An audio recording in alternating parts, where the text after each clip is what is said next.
if Ms. Hang is ready from Vietnam, may I invite you to give opening remarks? She is the Director General of the Department of Economic Affairs at the Ministry of Foreign Affairs in Vietnam. She will be giving opening remarks in her capacity for Vietnam's incoming new co-chair of the Southeast Asia Regional Program. Ms. Han, you have the floor. Thank you very much. Good morning, good afternoon to all of you, Excellencies, distinguished guests, ladies and gentlemen.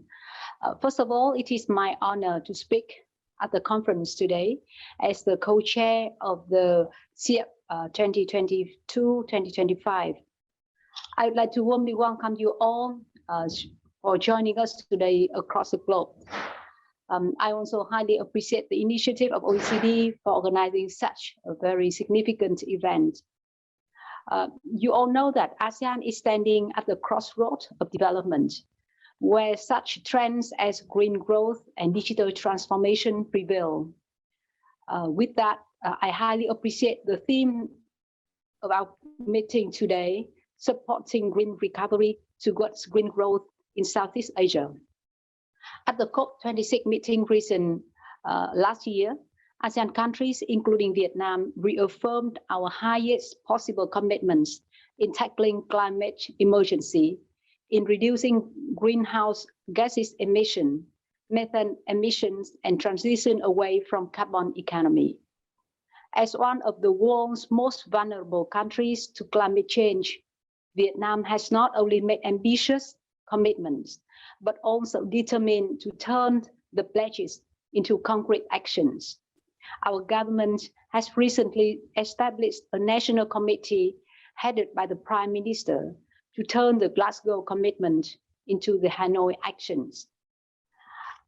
At the second SEARP Ministerial meeting 2 days ago, our ministers agreed that green growth is among the top priorities of the program in the next 3 years. We are committed to work with other partners to further promote the linkage between OECD and ASEAN to strengthen our cooperation in green recovery, including green infrastructure, clean energy, green taxonomy, green finance, carbon trading, etc. OECD and its members have supported Southeast Asia countries in our journey towards green growth through valuable policy analysis, recommendations, and guidance through a number of projects and programs, such as the OECD Clean Energy Finance and Investment Mobilization Program. Towards the pathway to a greener future, we are looking forward to the intensified efforts from OECD and OECD members in providing technical, financial, and technological support to ASEAN. At the conference today, we are keen to hear your ideas and exchange of views on, I think, two main topics. What can Southeast Asia countries do to attract green finance and investment, to facilitate the swift and smooth transition to clean energy and to achieve green growth, to ensure the water security, to address the maritime plastic pollution? So what should ASEAN countries do in these areas? The second point we would also like to hear from you is that how can OECD support the region in realizing such true green recovery? How do we further promote the partnership between ASEAN and OECD in this area? I'm confident that our discussions today will offer you plenty of inputs for reflection and use to evaluate and address emerging challenges in this journey. I thank you very much for your attention and look forward to a very fruitful discussion today. Thank you. Thank you very much, Ms. Hang, for your opening remarks and sharing the priorities of Vietnam. Thank you. Now I would like to give the floor to Rodolfo Lersi, who's the Environment Director at the OECD, to give an OECD opening remark on behalf of the OECD. Rodolfo, please. Thank you very much, Kumi. Your Excellencies, dear colleagues, good afternoon and good morning to everyone. It is really my great pleasure, together with Madame Han, to open this side event on supporting green recovery towards green growth in Southeast Asia.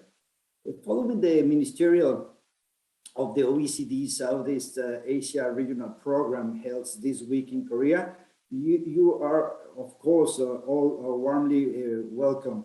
This meeting provides an opportunity to introduce activities we implement in the Southeast Asia of 4 specific topics: water security, clean energy finance and investment, sustainable infrastructure, and marine plastic pollution.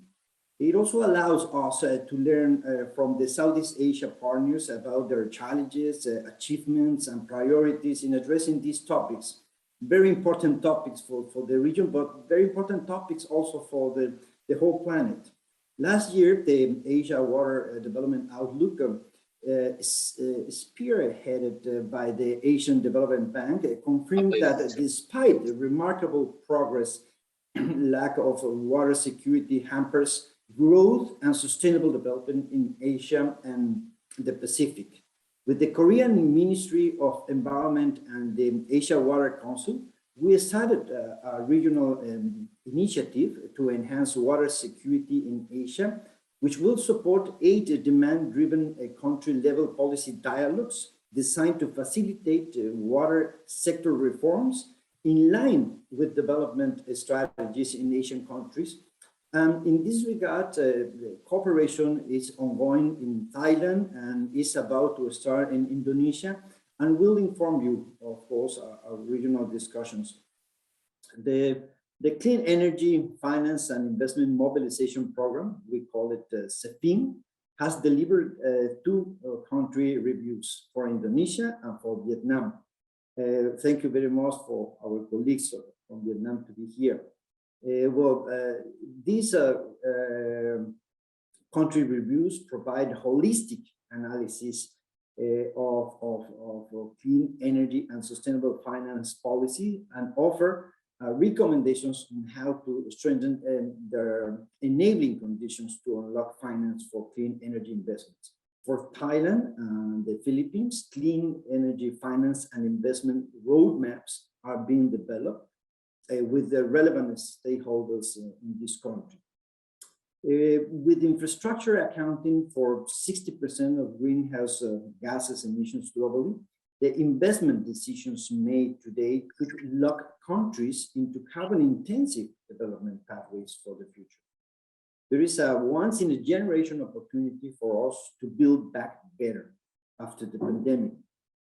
The recently launched Sustainable Infrastructure Program in Asia, SEARP, encourage Asia's transition towards cleaner and more resilient energy transport and industry systems aligned with the Paris Agreement and the SDGs goals, targets, activities, commitments our countries have.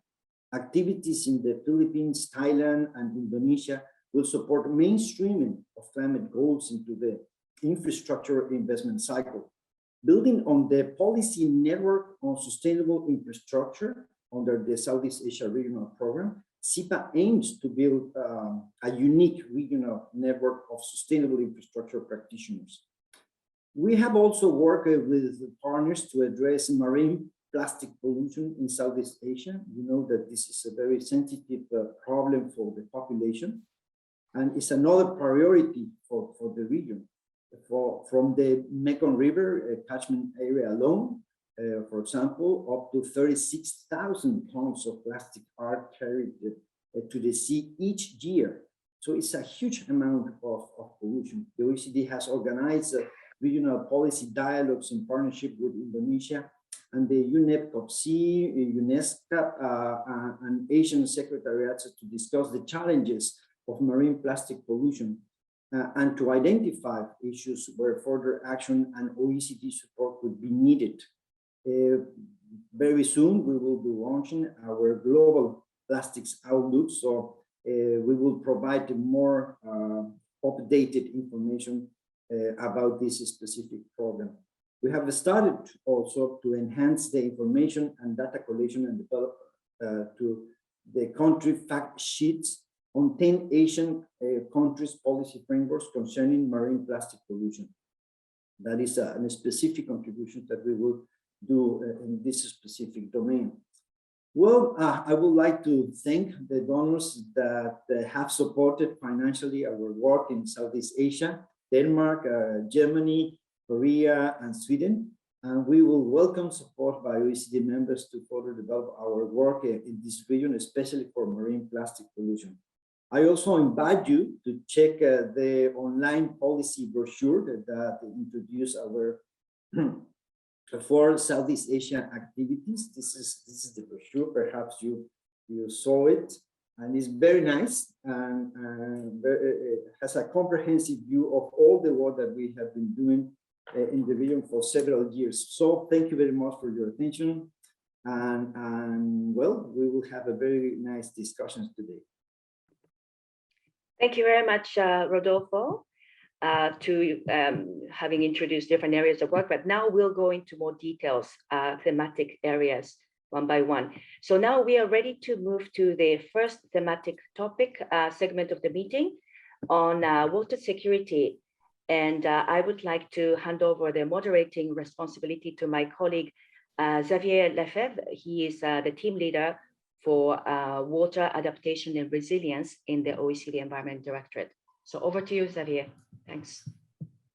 Thank you very much, Kumi, for the introduction, and thank you, Madam Hang and Rodolfo, for the introductory remarks. As Rodolfo said, water security is a pervasive issue in Southeast Asia, and the Asia Water Development Outlook released by the ADB last year confirmed that. The point here is that water security is more than a water or environmental issue. It also can affect growth and sustainable development in the country. We know that a significant progress has been achieved over the last few years. However, each country in Southeast Asia will be affected by water-related risks in different ways. And that's the rationale for the fantastic initiative that was put together by Korea and the Asia Water Council, and the OECD is very happy to join to address water security issues in 8 or 9 countries in the region. And we have a very inspiring panel this morning to share with you the ambition of this initiative, the expectations, and the next steps. So it is my pleasure to introduce you the 3 panelists. Dr. Son is Assistant Minister to the Ministry of Environment in Korea. Dr. Son, it's a pleasure to see you here. I think last time we met, we were in Paris, so great to see you in your new capacity. Dr. Cho is now the Secretary General of the Asia Water Council, and he has been very instrumental in putting together this regional initiative. So we are grateful to him and to his leadership. And Mr. Atapong Chantanumate is the Director of Policy and Master Plan Division of the ONWR in Thailand. And we are very grateful that Thailand volunteered to pioneer this initiative. And there is ongoing collaboration in Thailand with Korea, AWC, and the OECD. So the same question really for each of the 3 panelists. Why did you decide to support this initiative, and what are your expectations? I guess Dr. Son could maybe ignite the discussion first. Thank you, Mr. Xavier Lefebvre. Can you hear me now? Very well, thank you. Okay, good to see you again.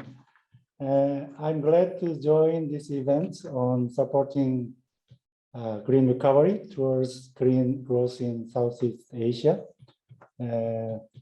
My appreciation goes to Director Rodolfo Lassi of the Environment Directorate of the OECD for organizing the event. I also thank other distinguished representatives of our Asian friend countries for your presence today.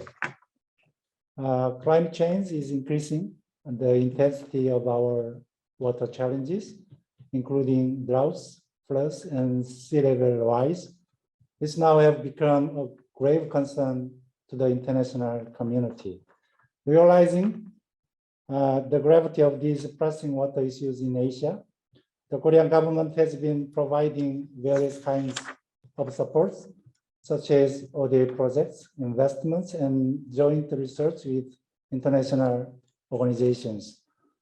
To be more specific, we are aggressively carrying out ODA projects for Indonesia, Cambodia, and the Philippines to help them better cope with climate change by creating low carbon and green environment.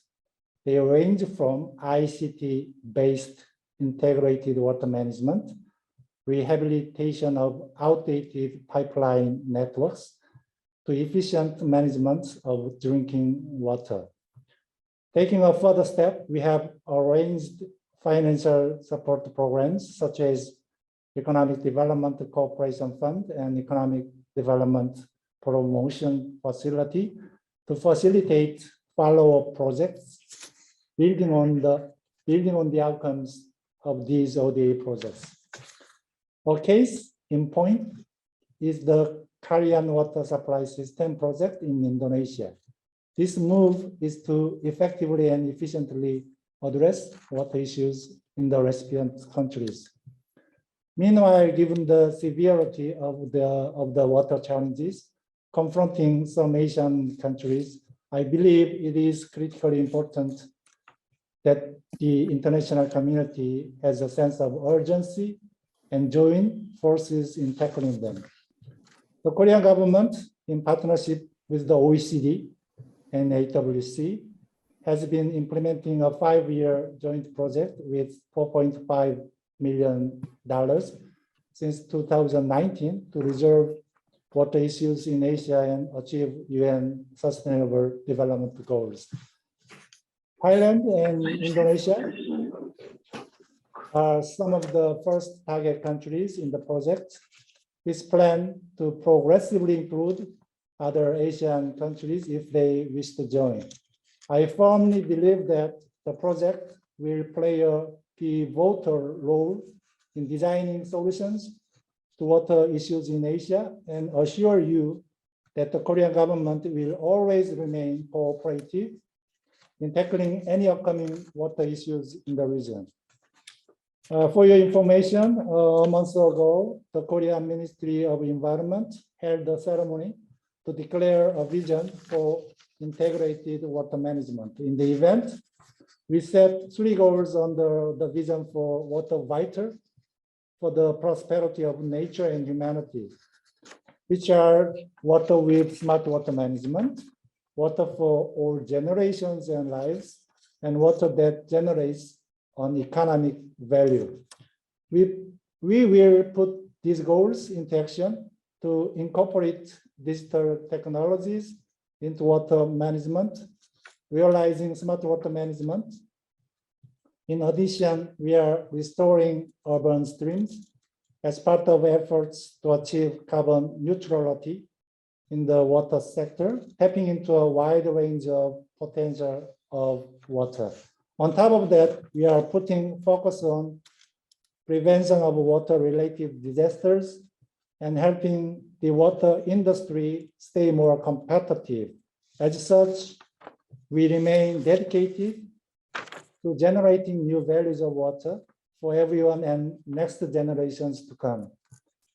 The Korean Environment Ministry would be more than happy to share Korea's experiences and know-how in integrated water management with the member countries. And we also hope to learn a lesson from your best practices in water management. In closing, I once again express my gratitude to the OECD and representatives of other countries for taking time out of busy schedules. My special appreciation goes to the executive and staff members of the OECD for making today's event tremendously successful. Thank you. Thank you very much, Dr. Son, for your kind words and lasting support. This is much appreciated. And indeed, the combination of robust policy and smart technology in Korea has a lot to benefit to the region. But I also support the point you made that this is a two-way dialogue. So we are also listening and learning from the experience of other countries in the region. And that's a very important part of this initiative. Dr. Cho, you have been working tremendously to put this initiative together. We owe you a lot. Could you elaborate more on the ambition of the initiative and the role of AWC? All right, thank you so much, Javier, and the dear Environmental Director Rodolfo Leslie, and Mr. Javier, and also the Assistant Minister Oecd Son, and Mr. Surasri the Kidi Monton, Secretary General of ONWR. Thank you so much for inviting us to elaborate the project. And first of all, I'd like to express my appreciation to OECD arranging this event. And after signing of MOU between the OECD MOE in Korea and Asia Water Council on May 2019, and Thailand is selected as the first project country, and Asia Water Council concentrated on the technical solution in the Eastern Economic Corridor, which is economically very important place for Thailand. And since water risk is increasing in Thailand, as you know, in Thailand has the kind of a lot of the water risk, increasing the water demand in the agriculture, the industry, and the service sector, and also the deteriorating the water quality as well. And the flood and drought has another issue due to the climate change, as Mr. Oecd Son mentioned. And the Asia Water Council considering how to manage this kind of water issue from industry area. And the development of Eastern Economic Corridor need to be accomplished simultaneously with the environmental protection and the conservation for sustainable development. In this regard, we are considering the several technological approach, the water issue, water reuse, and the wastewater treatment, and the IWRM, and the disaster risk management. First of all, I want to mention the conventional biological, the wastewater treatment. And conventional, the wastewater treatment cannot provide required effluent quality. Therefore, I think in Thailand, based upon the consideration with the ONWR and the other organization, I think the additional advanced wastewater technology need to do to deliver the final effluent of high quality. And next thing is, I think the wastewater reuse is really important approach to to supply the enough water in Eastern Economic Corridor. And also, I think the community-based disaster risk management is really important. Therefore, decrease natural disaster risk, and also increase enlarge of risk management. And also that's composed of the community, the kind of action at the community level. And lastly, I would like to recommend the integrated of water resources management. Those four the key issue, as we discussed with Thailand and OECD, technological approach is really important. In addition, the Eastern Economic Corridor will become a hub of trade and investment. Therefore, the regional transportation and the logistics and the most modern gateway to Asia, it will be that. Therefore, will support to realize this kind of issue.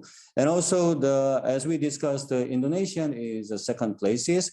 And the March 14 to 15, we'll have a second AIWW. During that time, the OECD and the Thailand, as well as the Asian country, will join together and we'll share the outcomes and also we will have 4 more further the project, and the other country will be the next step for making some green growth, and the green growth toward against the climate change. Okay, thank you so much. Thank you, Dr. Cho, also for putting the second Asia International Water Week on the radar. We'll come back to that if we have a minute. Mr. Chantanu Mate, it's great to see you this afternoon. Thank you for joining. We are very grateful that Thailand volunteered to be the first country to implement this regional initiative. So could you elaborate on what your expectations are, and maybe what are the preliminary lessons that are learned from this collaboration with AWC, Korea, and the OECD?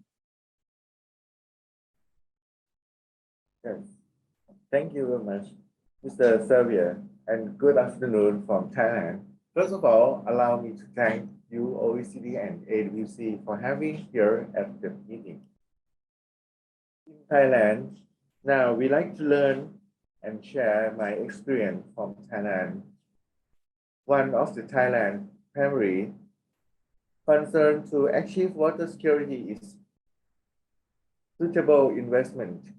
So today, I would like to share you on Thailand experience. Last year, the government assessed the SDG 6 status and found that we still have a number of challenges to address the SDG achievement and improve our citizen livelihood. For example, we can access drinking water, but there is still much work to be done to provide better quality of water and effort price.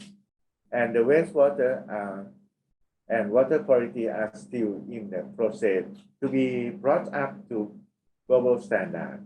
At the national level, we try to increase water security in 5 key dimensions aligned with the ADB standard. Currently, the status of the water security in Thailand is medium score compared to the other countries.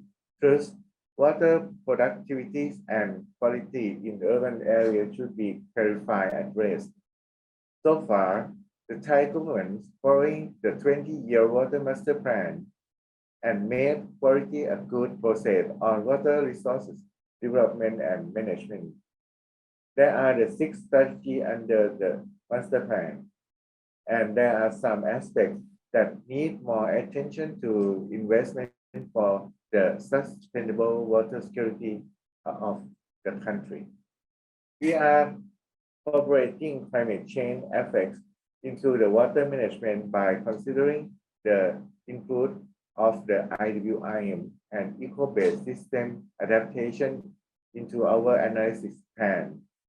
In response to economic growth and water productivity, we have developed the new system of the economic damage assessed from satellite image. Satellite photos are updated daily and allow us to monitor related damage in real time. As consequently, all relevant parties can work together to give time access to effort community.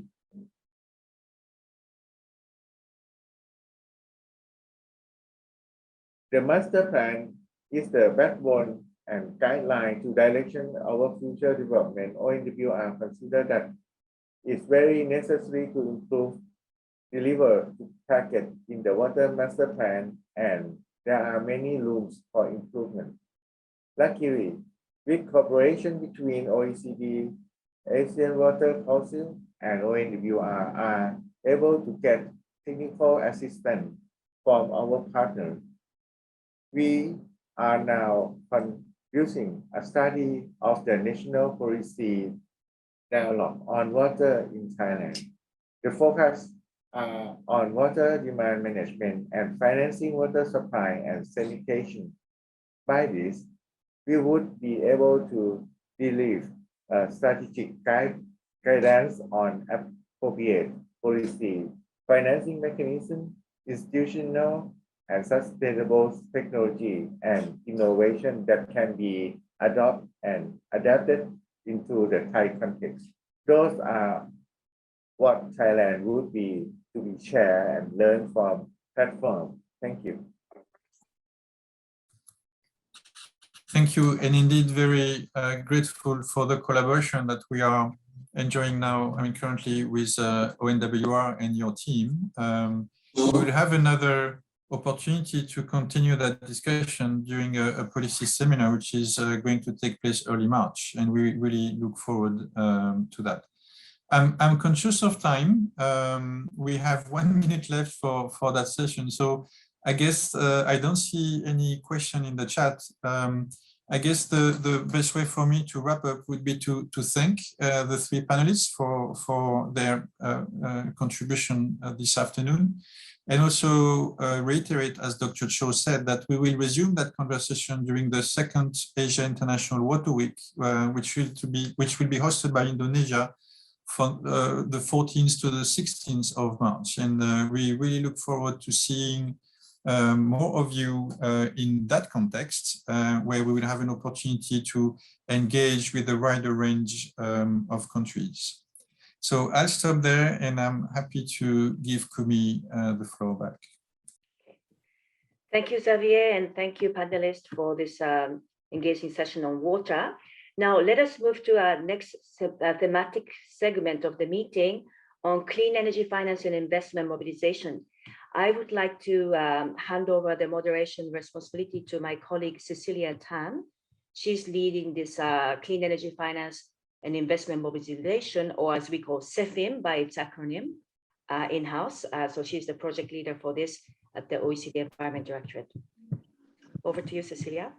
Thank you very much, Kumi. I'm very pleased to be moderating this session on clean energy finance and investment mobilization, where we will have two country interventions from Indonesia and Viet Nam share with us their priorities and lessons in attracting finance and investment at scale to support the clean energy transition in their countries. Accounting for 3/4 of global emissions, we know that accelerating the clean energy transition will be critical if we are going to be able to meet our Paris goal of limiting temperature increases to just 1.5 degrees. ASEAN's growing economy will require major investments in the energy sector over the next decades and represents opportunities to shift toward low carbon energy sources. The OECD's CEFIM program was first launched in 2019, thanks to generous funding from Denmark, and recently expanded thanks to additional funding from Germany. In ASEAN, we are currently working with 4 member states, Indonesia, Vietnam, Thailand, and the Philippines. And the objective of this program, as Rodolfo has mentioned, is really to support key emerging economies in strengthening their enabling environments to unlock finance for investments in renewable electricity, energy efficiency, and to decarbonize the hard-to-abate industry sector. To do this, we have supported our CEFIM partner countries with policy reviews that highlight success stories in implementing policy reforms and other initiatives that will help to transition both the energy sector as well as shift financial markets towards more sustainable finance practices. The reviews identify where current policies across different areas and levels of government may be hindering clean energy development and where additional policy reforms are needed.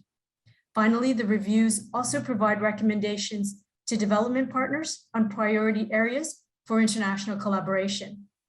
In addition to these policy reviews, the program also supports the development of clean energy finance and investment roadmaps.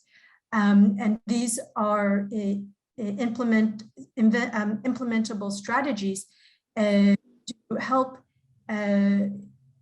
improve capacity development across a wide range of policy areas and work towards identifying major actions needed to scale investment in clean energy, focusing on the development of financing solutions that development partners and countries can implement.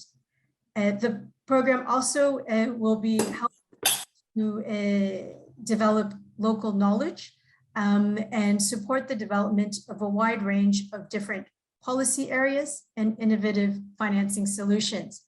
And we will also be organizing investor dialogues to facilitate matchmaking and regional peer learning events. With that introduction, I'd now like to turn it over to our 2 speakers for their interventions. And I would like to kindly remind both to keep remarks brief to allow some time at the end for questions. So to begin, I'd first like to invite our first speaker, Pagdita Gardera, Assistant Deputy Minister from the Coordinating Ministry of Economic Affairs of Indonesia, to share with us Indonesia's experience. Pagdita, the floor is yours. Yeah, thank you, Cecilia. Good afternoon and good morning for colleagues joining from Europe. On behalf of the government of Indonesia, please accept our warm regard and thank you for having me in this important event. I will share about the financing clean energy transition from the Indonesian perspective. Ladies and gentlemen, the energy transition is inevitable and we have to face it. As a country that still relies on fossil energy, Indonesia views the energy transition to reduce the share of fossil energy in the energy mix. This decline in share shortly will not necessarily reduce the amount of fossil energy use. We will increase the share of renewable energy to dominate the share of energy mix in the future. We will do this by implementing two strategies. First, for corporate that still uses fossil energy, the strategies are upgrading technology to clean technology, for example, CCS, and then early retirement of the coal power plant, carbon trading, and clean energy research and development investment. For new corporation, the strategy are clean energy utilization, carbon trading, and also clean energy research and development investment. For doing so, Indonesia has several policy on compensation and incentives. For example, clean energy acquisition, energy transition mechanism, conversion of, let's say, dirty energy source to more cleaner energy, carbon trading, and carbon tax. Ladies and gentlemen, we will implement the strategy for climate finance resource mobilization. With this strategy, we are to green fiscal policies to attract private sector investment, particularly in the energy sectors. Innovative financing instrument is structured and ready to implement. We are also going to improve access to various global finance. Indonesia needs approximately $6.3 billion per year for renewable energy, excluding large hydropower, until 2025. Yet, level of investment in renewable energy achieved in 2019 have been far below that level. Is only 24% of the investment needed. Actions for us to unlock our clean energy finance and investment clean energy transition are to some extent have been identified in the OECD Clean Energy Finance and Investment Policy Review that was published in the mid of last year. We will undertake an update for National Energy Plan, or called RUEN, to reflect the impacts of the COVID pandemic on energy demand. We will take this opportunity to strengthen renewable energy and energy efficiency targets in the country's recovery program. We like to ensure simple policy and regulatory structures, including facilitation and land provision for clean energy projects. We will ensure transparency in implementing competitive and fair government tenders. Lastly, we are going to provide a regulatory framework to promote innovative market and financing mechanism for clean energy projects. Distinguished panelists, guests, colleagues, ladies and gentlemen, on behalf of the government of Indonesia, we like to invite all of you and of course international communities to collaborate in mobilizing finance and investment for the clean energy transition in Indonesia. Thank you very much. Thank you very much, Pagdita, and for sharing with us Indonesia's priorities and actions. Now I'd like to invite our second speaker for this session, Ms. Phan Lo Kim Phuc from Viet Nam, Head of International Fora Division with the Department of Economic Affairs from the Ministry of Foreign Affairs of Vietnam to speak. Ms. Phuc, please go ahead.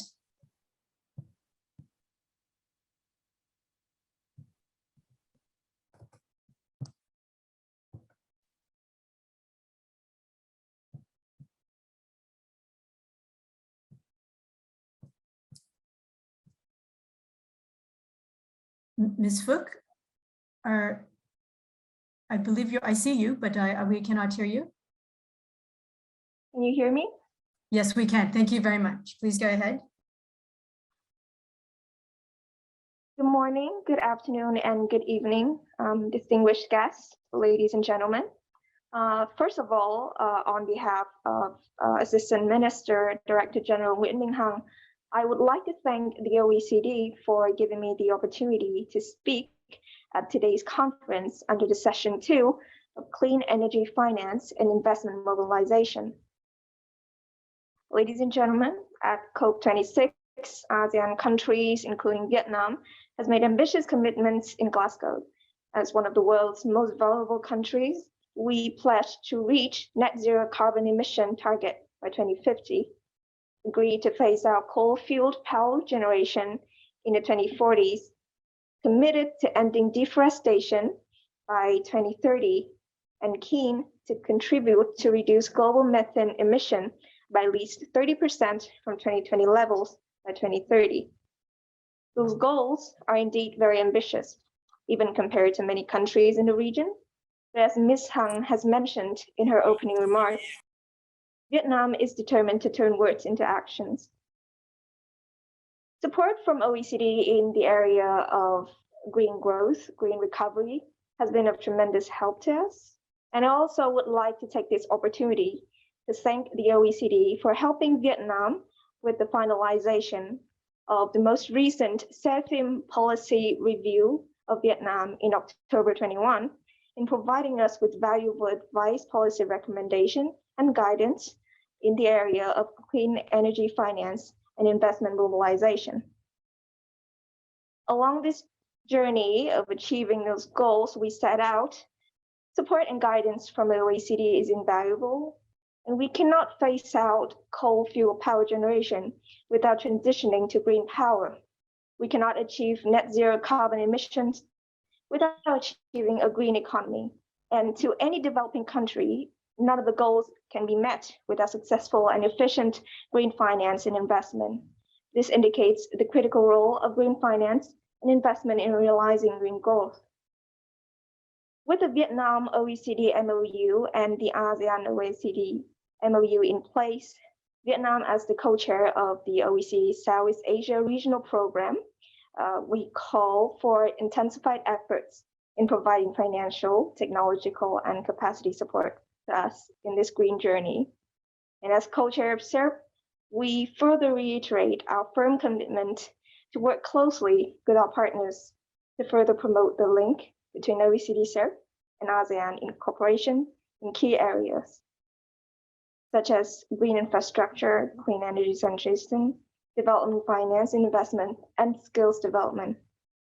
I thank you for your attention and wish you success and good health. Thank you very much, Ms. Phuc, for those remarks. Kumi, if I may, I'd like to just open the floor for at least one question or intervention from our participants. Please raise your hand if you would like to intervene in this session or ask any questions. Yes, Mr. Salil Sen, the floor is yours. Thank you. Good afternoon from Singapore. I'm quite intrigued and would like to place before this very diverse audience a question. It could be conceptual. With the disasters exacerbating, even the most renewable, safe renewable havens like dams, etc., the infrastructure is becoming very vulnerable. So what is the view of OECD and others on nuclear modular, which could be built in a new way, so very quickly, so that it can be a good alternative to the energy transition? Thanks. Thank you very much for that question. I would like to first invite any country representatives from OECD and or from ASEAN to respond to that question before turning over to OECD colleagues, if they would like to respond? I don't know, Paktida or Viet Nam, both of you have expressed interest in developing nuclear. I don't know if either of you would like to say anything about your programs or the opportunities you see with modular reactors. If not, Kumi and Rodolfo? I would just like to inform the participants that within the OECD family, we have a nuclear energy agency, which is addressing different technical, but also including safety and environmental aspects of nuclear energy.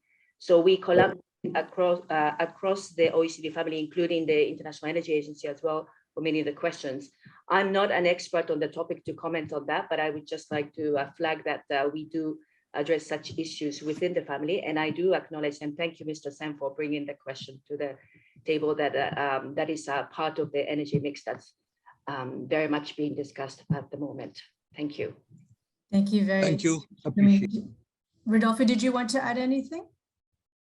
Perhaps saying that it is true that there are new options for the nuclear energy, specifically in this hydrogen alternative to produce with a very low carbon intensity, a fuel that can help us in the transition period of becoming more clean, of course, more resilient. And it is true that because of these extreme weather events that our countries are suffering, perhaps we have to develop more those alternatives that are greenhouse gas free options. And nuclear is one of them and can substitute very rapidly alternatives like coal or CCUS. And I think that it's a good option to explore. And as Kumi said, this is something that we are working deeply in the Nuclear Energy Agency at the OECD. Thank you very much, Rodolfo. Just in the interest of time, apologies, Xavier, I'll leave Kumi to decide whether we should take another intervention or to provide adequate time for two other remaining sessions to speak. Yes. Xavier, did you have a magic answer to the issue? Very quickly, I think it was a very valid question. And I remember a few years ago, we had a seminar with NEA on the role of small-scale nuclear for desalination plants. So this is very much ongoing work. The technology is now available. And of course, there are a number of policy issues to be addressed, but that's an ongoing conversation.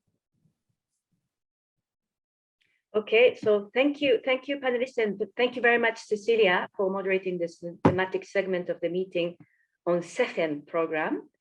Now I would like to invite another colleague from the OECD for the next theme on sustainable infrastructure for low carbon development. Virginie is the team leader for sustainable infrastructure in Asia, or what we call SIPA. We like acronyms of the OECD, SIPA program. So over to you, Virginie. Thank you very much, Kumi, and good morning and good afternoon to everyone. I'm really happy to moderate this session on a new program that the OECD launched in October, actually, the Sustainable Infrastructure Program in Asia. I'll be delighted today to be with Mr. Dhanusha Pichayanan, is the Secretary General of the National Economic and Social Development Council of Thailand. Good afternoon, Mr. Dhanusha. Good afternoon. And welcome. So how are we going to proceed in this session? I will first give a short introduction on the program, because it's a new program with quite a range of activities that I will describe. And then I'll give the floor to Mr. Dhanusha to share his experience of, well, not working with us because we're just starting the journey, but maybe his expectation from Thailand to work on the program. So let me share my screen.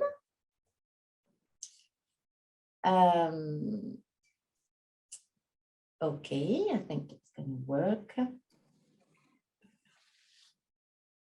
So can you see it now? Yes, brilliant. Thank you. So what is this program about? So it's a program on sustainable infrastructure. And I don't know if some people followed the discussion at the ministerial meeting over the past 2 days and at the session yesterday, but sustainable infrastructure appeared to be one of the top priorities for Southeast Asian countries. And why is it so? The first challenge that countries are facing today is a big infrastructure gap. Despite decades of quite sustained investment in infrastructure in Southeast Asia, particularly, the current levels of investment are falling short to support development goals and economic goals in the region. And the ADB estimates that there's around $210 billion gap per year of infrastructure investment. The second emergency in the region is the need to support economic and social recovery. We know that COVID had quite an impact on the economies in the region. What we see today in 2021 is a strong recovery from the COVID crisis, with an increase in the GDP of Southeast Asian countries of 3%. But the thing is, this recovery has left some people behind. And what we see in analysis is that the impact on the poorest, the SMEs, is really the strongest of the crisis. And there's really a need to create a sustainable growth that benefits all people. And the third aspect that was one of the key priorities highlighted, particularly by the Thailand co-chair of the Southeast Asia Regional Program, is the need for green infrastructure and sustainable infrastructure in the context of the climate emergency. I mean, what we know is that we need to reduce drastically emissions by mid-century to meet the Paris Agreement's goals, and infrastructure are really in the center of this agenda. They represent today 60% of emissions, and we estimate that around half of the infrastructure that will be built in the next 20 years will be in Asia, in fast-growing Asia. So there's really a need to try to address those three agendas together and really scale up investment in sustainable infrastructure that could benefit growth and jobs in the short term, but also help address the climate goals. What we see as well, I mean, there's hope, because we see that there's a momentum today for action on climate. Many countries announced at COP26 targets of net zero emission by mid-century. Viet Nam and Thailand announced them in COP26, and it was quite an achievement and an ambition. We see as well a momentum to decrease coal and phase out coal, an essential pillar of the decarbonization. And we're not short of money, in a sense. There's a massive flows of investment that are coming. They're coming from COVID recovery packages, or they're coming also from an international momentum on sustainable infrastructure, and particularly in Asia, as part of connectivity issues between Asia and Europe. And there are a few international initiatives that are starting to announce some investment and support for sustainable infrastructure growth in the region. But what we see today is that so far investment is falling short in meeting those goals. Less than 20%, I think, of the recovery packages of COVID have been to projects that were compatible with climate goals. So this is precisely the aim of the SEARP program. The SEARP program, so is a 4-year program, is financed by Germany and the Ministry of Environment and the IPI program of Germany. And the objective is really to help Asian countries align their investment in infrastructure with decarbonization goals, resilience goals, and sustainable development goals more generally.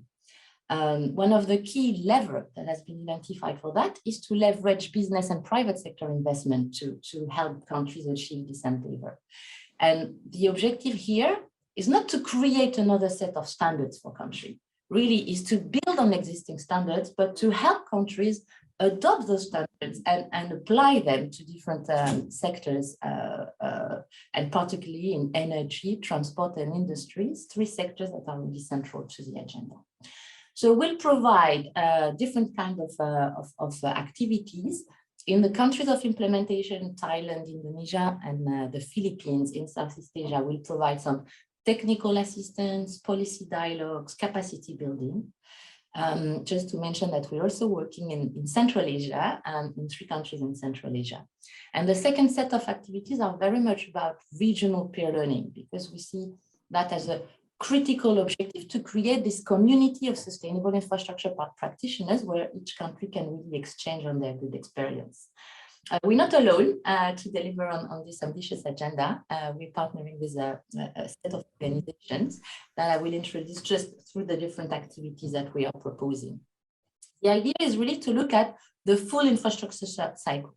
The first set of activities are on planning, because we're not going to be able to assess whether an infrastructure is sustainable if it's not part of a midterm plan and a long-term plan that are consistent with the climate goals. So we propose policy to facilitate dialogues and stakeholder consultation on the development and on low emission long-term development strategies when they don't exist, but also on helping mainstreaming resilience at the core of the strategies, building on the expertise of WWF that is providing some tools and instruments on really mainstreaming natural capital in the planning. The second objective of these planning activities is really to build this missing link between those long-term plans and sometimes the short-term decision-making that is not necessarily taking into account those long-term plans. And we'll do some work at the project level to really help countries internalize the environmental externalities and the long-term benefits in their economic calculation. And this is where our program is as a specific setting, is that we're mainly working with planning agencies, because we really think that also it's a climate agenda. It's really the people who will make the decisions on infrastructure that will actually make a difference and enable this alignment. The second set of activities are around enabling policies. We know that the incentives created by the general policy framework in the different sectors have a really significant impact on leveraging private sector investments. So here we're working on 3 sectors with our colleagues from the International Transport Forum. We look at how to help those countries develop decarbonization plans for some sectors of transport. And there's a very interesting component actually on a regional work on how to decarbonize freight in the context of increased connectivity between the different countries of the region. We're also building on the work that Cecilia just presented, and because and decided to not create another set of work on energy, but to build and help the SEFIM program expand to new geographies, such as the Philippines will benefit from a clean energy finance and investment review, but also develop it on other sectors. And this is where, in partnership with the SEFIM program, we develop a strand of work on decarbonizing industry, which is often a sector that is not really looked at because of a lack of capacity and because it's a very complex sector to decarbonize, but we'll propose our help to countries to develop those roadmaps. Last but not least, in terms of in-countries activities, this will not be possible without the heavy engagement of the private sector, either they be financiers or businesses and infrastructure practitioners. And we have a strand of work building on our responsible business conduct due diligence tools that will really support the countries' ministries of finance or regulators improve their sustainable finance agenda and the role of businesses. And the glue around those different activities is really on regional activities. And we'll shortly organize the first one of the first sessions of the Regional Policy Network on Sustainable Infrastructure, where the idea is really to bring together those practitioners to share experiences with OECD countries. And this one will take place in early April. And we also building partnership with regional universities to create knowledge that will stay in the regions once this program is over. The idea is not to live with, but really to try to build sustainability. So this was the kind of, I hope not too long version of what we do in activities. And now I really would like to pass the floor to Mr. Danusha. For Thailand, sustainable infrastructure has been a key priority in the development. And Mr. Dhanush, I would like to hear from you. In your view, what is the policy experience of Thailand when it comes to really to plan the transition to sustainable infrastructure? The floor is yours. Thank you. Thank you very much. First of all, I would like to thank you, the OECD, for inviting me. And you hear me well? Inviting me today and on today's event to explain the Thailand policy experience with respect to the facilitating the transition to sustainable infrastructure. Well, I would like to start by mentioning the sufficiency economy philosophy, which has underpinned the country's development plans and policy throughout the past decades. Well, guided by the sufficiency economy philosophy, the strategy for advancing infrastructure and logistics under 12 National Economic and Social Development Plan stipulated that element of sustainability, energy efficiency, and environmental friendliness will be included into the Thailand's infrastructure development. Moreover, we have 20-year national strategies development from 2018 to 2037, which was formulated in alignment with the Sustainable Development Goal. Also focuses on the issue of sustainable infrastructure. For example, it set forth that we attempt to make a transition from road transportation, both for passengers and freight, to more efficient modes of transport, such as public transit and railroad. In addition, we will upgrade our railway system from diesel locomotive to electrified locomotive. But not only will this help reduce logistic costs and time, but it will also ease traffic congestion and decrease the CO2 emission as well. In our energy development, our Prime Minister, General Prayut Chan-o-cha, reaffirmed the country's commitment to carbon neutrality by 2050 and net zero greenhouse gas emissions in or before 2065. Well, at the COP26 conference, well, this ambitious goal will accelerate our infrastructure development in the future, especially the increasing of renewable energy infrastructure.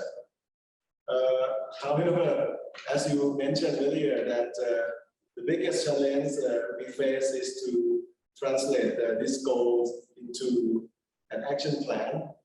The NSDC has been working closely with line ministries and agencies to address this challenge.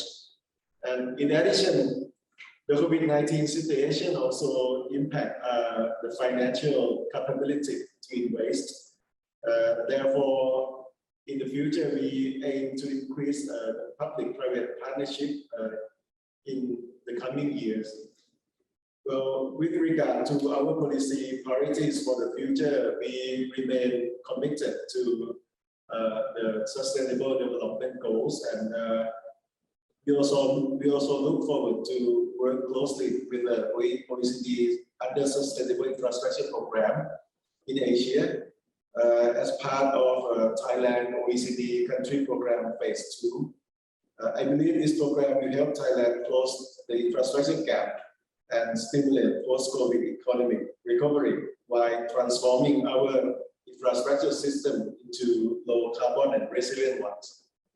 But lastly, I would like to thank you, OECD, again for organizing this event and giving us an opportunity to share and learn from other Southeast Asian countries as well as OECD member. Thank you very much. Thank you. No, thank you, Mr. Dhanusha, for this intervention, and thank you for the relationship we're building at the beginning of this journey. I mean, your teams, it's really appreciate. I mean, I appreciate very much to work with your team on this endeavor, and we hope we'll be able to support you, particularly on transport, where our colleagues from ITF particularly interested in supporting your agenda on freight transport. Kumi, do we have time for a question from the floor, or would you rather? No. Okay. Yeah, I think we are 4 minutes over, so I'm afraid we need to move on. Thank you very much for this very engaging session, and thank you, Virginie, for moderating. So let us move to the next theme, which is marine plastic pollution. I'm very happy to invite my colleague Eija Kiskinen. She's the Senior Global Relations Advisor in Environment Directorate. Eija, over to you. Hey, thank you, Kumi. And so let's dive deep into the ocean now. I will briefly introduce what we have done so far and what we would like to do in the future in this area on marine plastic pollution before I give the floor to our two panelists, Ms. Nani, Deputy Minister from Indonesia, and Mr. Eddy from Malaysia. I just want to note that OECD has worked on marine plastic pollution in Southeast Asia since 2019. We have organized 2 regional dialogues, and these dialogues have provided a platform to share analysis and experiences, as well as to showcase selected policies, projects, and best practices to address and prevent marine plastic pollution. We have focused on 2 issues: policy coherence and sustainable financing. And in these dialogues, we have had very, very good cooperation and exchange of experiences. As mentioned, Rodolfo, we have also tried to enhance the information collection, data collection, and sharing information through our ocean economy database and also the policy platform. We have developed a set of country fact sheets to provide an overview of key plastic waste indicators and governance arrangement and measures to address the marine plastic waste issue in 10 ASEAN countries. And we have a large waste circular economy plastics program at the OECD, where our colleagues are working, experts are working on these issues. So what we would like to do in the future, we would like to continue this work, we are planning to further focus on and deepen the policy analysis and guidance on policy coherence and financing, of course plastics management. The environmental policy and legal and regulatory framework to tackle marine plastics pollution usually is highly complex and fragmented, with many bodies and organizations working on the issue. Improving the policy coherence between different levels of government and across the relevant sectors, as well as streamlining existing cooperation mechanisms, will be key to maximizing the results of these efforts.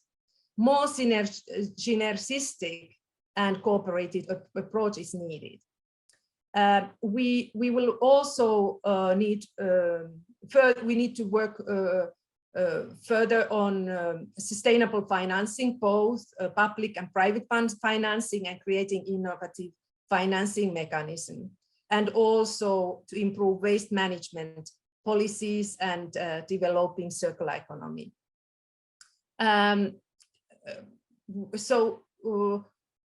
The lack of data, we think that the lack of data is recognized as a major obstacle to fully understanding the risk posed by marine plastics and determining appropriate policy intervention.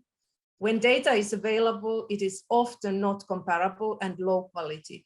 This requires harmonization of collected data and definitions to ensure cross-country and regional comparability. This also requires capacity development at the local level, and we would like to kind of see how we could work with the countries of Southeast Asia to improve this collection of information, but also helping them to improve. I would like now to invite Deputy Minister Ms. Nani Hendiarti, from the coordinating Ministry of Marine Affairs and Investment, Indonesia has been really a good partner for us in organizing those regional policy dialogues. The first dialogue in 2019 was organized in Bali, in Indonesia, and in fact it was my last mission before the pandemic started. So I would like to invite Ms. Nani to inform us of the progress, challenges and priorities of Indonesia in tackling with the marine plastic pollution, and especially focusing on efforts related to policy coherence and coordination. The floor is yours, Ms. Nani. Yeah, thank you very much, Ms. Eja Kiskinen, Senior Global Relation Advisor to the Environment Director from the OECD. Very good afternoon to all the participants of this event. I think first of all, I would like to thank the OECD for holding this important event. This venue for us is to share knowledge, experience, and seeking for the innovative and collaborative effort on how to tackle the issue on the marine plastic pollution together, especially from the, I will say something about the policy also. And I believe we are all in the same view on the urgency collaboration work among stakeholders. So marine plastic pollution is a cross-boundary issue where the problem was actually started not from the ocean, but further upstream. So we also aware the impact of the marine plastic waste pollution that has threatened such as the life of the marine species and also tourism and fishing industry. So most of the problem stem from improper plastic waste management of the land. As in the case of the Indonesia, data shows that around 65% of the municipal solid waste is still unmanaged properly. Some of it goes to the landfill, and around 10% plastic waste eventually end up in the environment. Ladies and gentlemen, at this moment, we have to switch, I think, the new paradigm of the waste management. Circular economy approach and waste biomass recovery are very important. We can still have economic benefit from the waste if we can manage it properly. Let me also would like to mention about the recent publication by the National Plastic Action Partnership. Stated that Indonesia requires the total capital investment about 18 billion US dollar between until 2040, and to address the challenges in shifting from the business as usual to a system change scenario for effective waste management and recycling. We realize sustainable financing issues should be given more attention, since most of the time we focus on the technical aspect.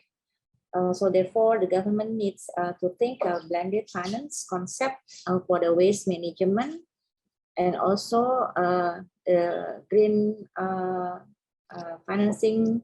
I think taking into account the role of the multi-stakeholder with their own respective capacity. So in recent years, I would like to also mention here, Indonesia has implemented a collaboration approach between the government and private sector in the waste management. Last year, waste to electricity processing installation was launched in Surabaya with the capacity about 1,000 tons solid waste into electricity per day. So also we have a pilot installation for the refuse derived fuel in Cilacap, Central Java, and we are planning to build a few more this year and next year. And I think there have also been example of how private sector has invested in the building waste processing facility with their own capitals and also providing service to the local governments. Let me conclude, I think, this speech with the view that handling of the marine plastic pollutions must be carried out in the integrated and collaborative manner. Breakthrough policies are needed from the economic and financial perspective to be able to completely address this issue. International cooperation mechanism and the involvement of the plastic producer are indispensable to tackle the problem and impact of the marine plastic pollution. Thank you very much. Thank you very much, Ms. Nani, for your interesting interesting information and overview on the issues currently in Indonesia on this topic. I would like to now invite Mr. Edi Masuyansyah he's the Deputy Undersecretary of the Environment Management Division at the Ministry of Environment and Water from Malaysia. Also, we would be interested in hearing from you how Malaysia has been tackling this problem, and especially on the point of view of economic instruments, financing, policy coherence. Thank you very much. The floor is yours. Thank you, Aya. We have prepared. Yeah, this is a very short slide from me. Well, before I start, I really have to say my appreciation to especially the OECD Environment Director, Mr. Rodolfo Lacy, as well as the OECD team for having me alongside with all the distinguished delegates and panelists. Well, today, under this session, I'll be sharing some progress or some development made throughout for the past 2 years in Malaysia, where the key progress or the key development that we have achieved so far is the introduction or the launch of these two particular policy documents, namely the Malaysia Plastic Sustainability Roadmap 2021-2030, as well as the National Marine Litter Policy and Action Plan 2021-2030.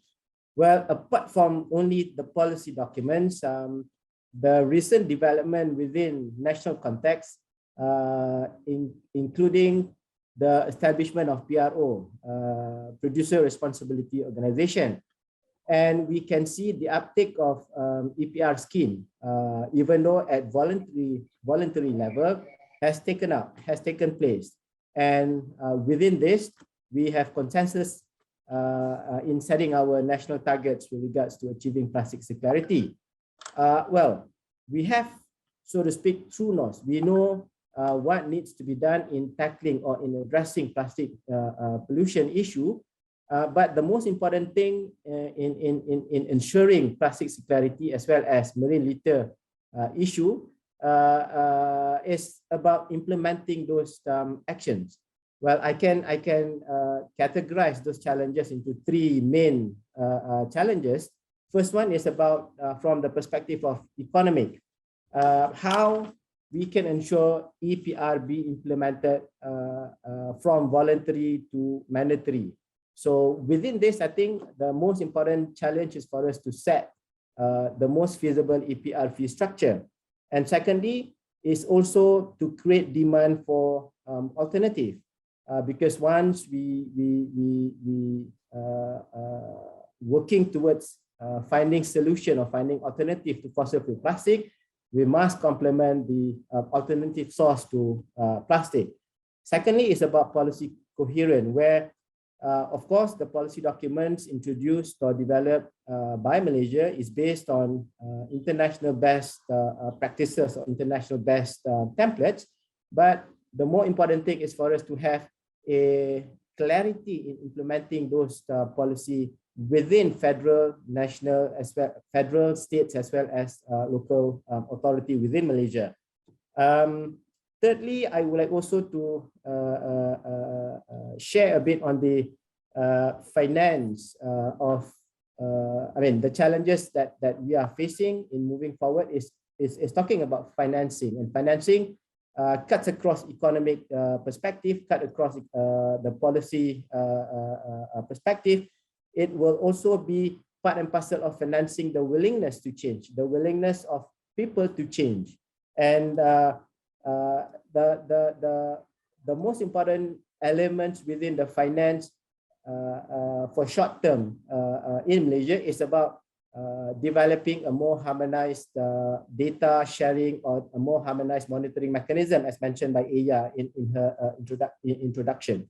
So basically, we need financial assistance to develop a more harmonized monitoring platform so that countries within the region can report in a more smooth manner, in a more effective manner, reflecting what has been done at national level. So I think, Aya, that's all from Malaysia, and we hope that OECD will support us in implementing those actions stipulated under our action plan. Thank you, Aya.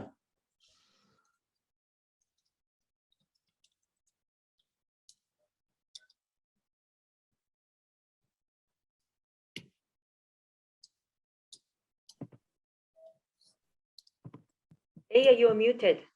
We can't hear you.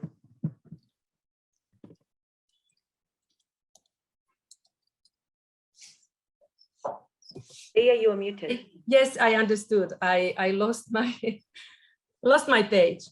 Sorry for that. Do we have a time for a few questions? I saw that at least there were registered participants from some of the other Southeast Asian countries who has participated. It would be interesting to hear what are their priorities for OECD to work on in this area. Please raise your hand function. Or if there are some other colleagues interesting to say something. I see Mr. Salil wants to have a question. Thank you again. I really don't want to come again and again, but can't help here being in Singapore, the whole of nation approach to plastic. I have a very different submission here. Would seek your feedback. Let's not call plastic plastic. Can we call plastic minus stick so that, you know, it's everybody treats it as minus. We don't want you. Thanks. Okay, thank you for this comment. Do we have anybody else? Do my colleagues want to take the floor? I see Peter is there. Do you want to say something about your program? Thank you, Aya. Just very briefly, I wanted to inform that we will be shortly releasing a major report on which we call the Global Plastics Outlook, the first volume, which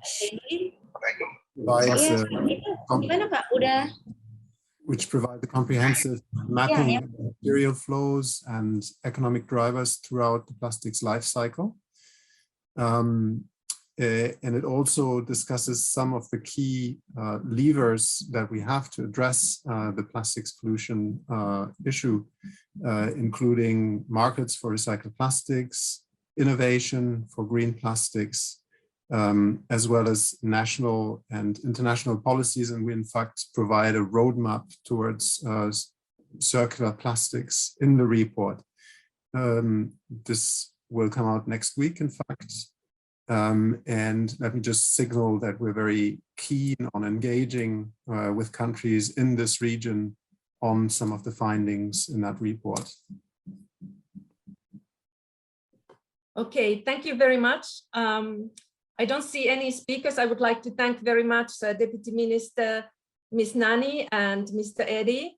And we look forward cooperating with you on this topic and support you in this to tackle the challenge. And also I need to mention with our regional partners, because we have organized this work with the ASEAN Secretariat, UNESCAP and UNEP COPSI. So we are not working in isolation. We are cooperating with different regional actors and stakeholders together with the ASEAN governments. And thank you very much, to the panelists and to the speakers. Thank you very much. Thank you very much, Aya, for this very informative session on the marine plastic. Now it is time for us to wrap up after this very engaging, interesting themes that we covered. I would like to now invite Mr. Anthony Stannard. He is the Deputy Permanent Representative to the OECD of Australia, and noting that Australia is the incoming co-chair of our regional Southeast Asia regional program. So, Mr. Stannard, you have the floor. Thanks. Thank you very much. And really, it's my pleasure to be contributing closing remarks to this green growth event, because the economies of Southeast Asia are indispensable partners for Australia and critical to the future prosperity of the global economy. And the OECD's engagement with Southeast Asia is going from strength to strength. The signing of an MOU between ASEAN and the OECD this week during the ministerial meeting is an example of this. Australia couldn't be more supportive of the relationship between the OECD and Southeast Asia, and we're honoured to be taking on the role of co-chair of the Southeast Asia Regional Programme with our good friend Viet Nam. I'd like to take this opportunity to briefly highlight the priorities for our co-chair of the SEARP programme. The top priority will be sustainable post-pandemic economic recovery.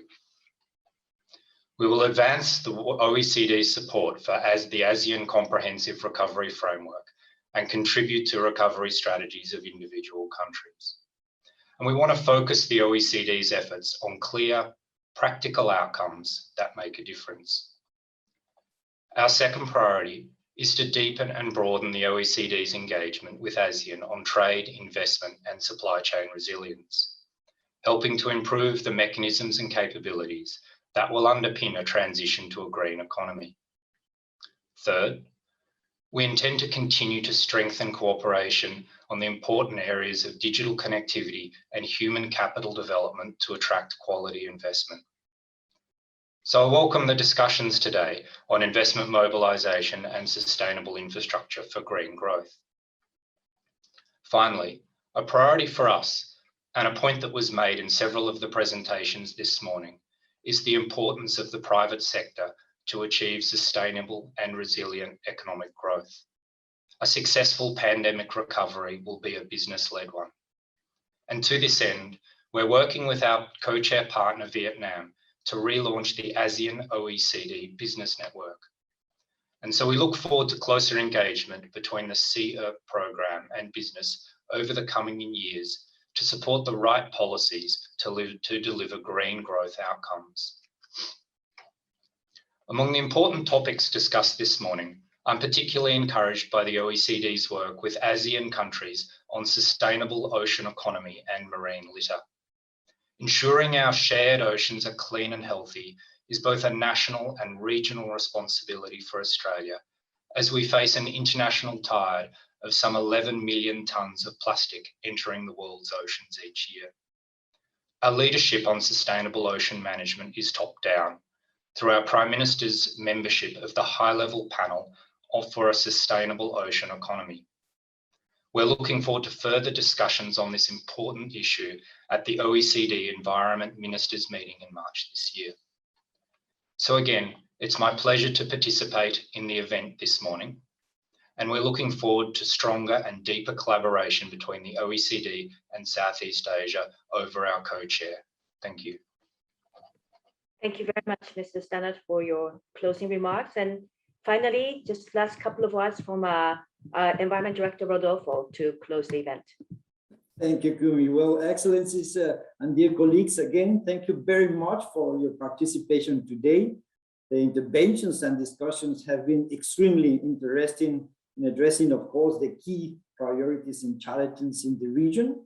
Of course, we took notes of all the suggestions, comments you did, and well, this is a very important event for us now that we are starting a new phase in the SEARP regional program. So thank you again.